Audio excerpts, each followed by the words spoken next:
Minister Joly gave some preview, I think it would be fair to say, of the Indo-Pacific strategy and policy that will be announced in the coming days. But you've been doing a lot of work sort of in and around that notion, particularly around resilient supply chains in China.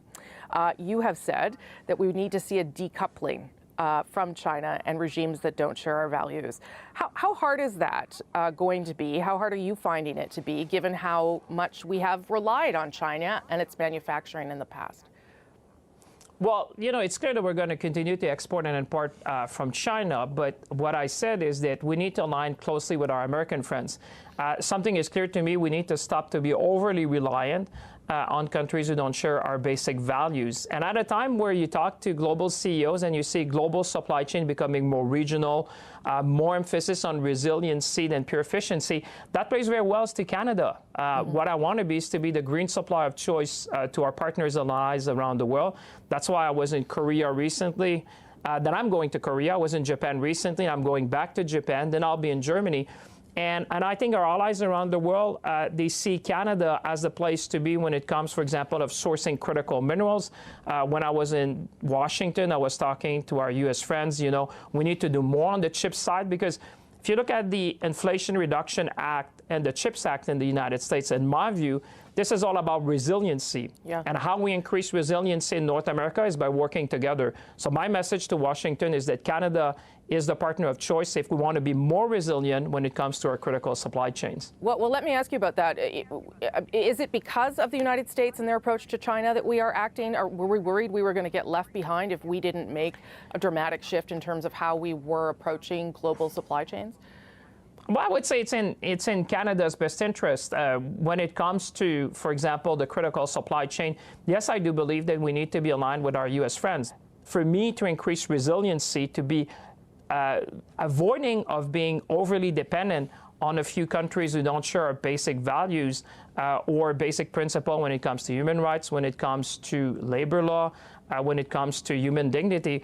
I think this is in Canada's best interest. And I've been putting that vision that Minister Joly has laid out in action. We've been engaging very much with our partners in Japan. I'll be doing the same in South Korea.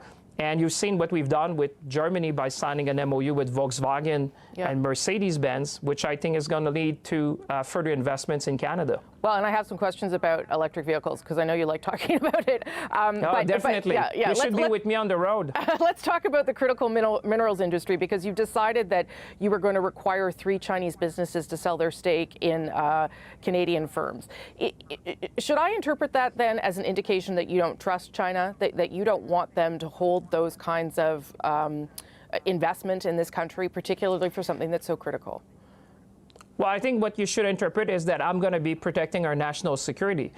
These investments go to a very rigorous process, and I think, my role, and I think this is widely shared by Canadians, is that we need to protect, for example, the critical minerals we have in Canada. We want to develop them, we want to refine them, we want to do that with partners and allies around the world, but we need to engage with companies who would want to take stake in these companies with eyes wide open. And that's why at the time I invoked national security to block these transactions. And, I will be looking at these transactions with enhanced scrutiny at every step of the way to make sure that these critical minerals, whether we're talking about lithium, we're talking about graphite, we're talking about manganese, we're talking about nickel, the type of things, Rosie, that are going to be powering our economy of the 21st century, we've been blessed by geography. So let's mine these critical minerals, let's refine them, let's add value in Canada.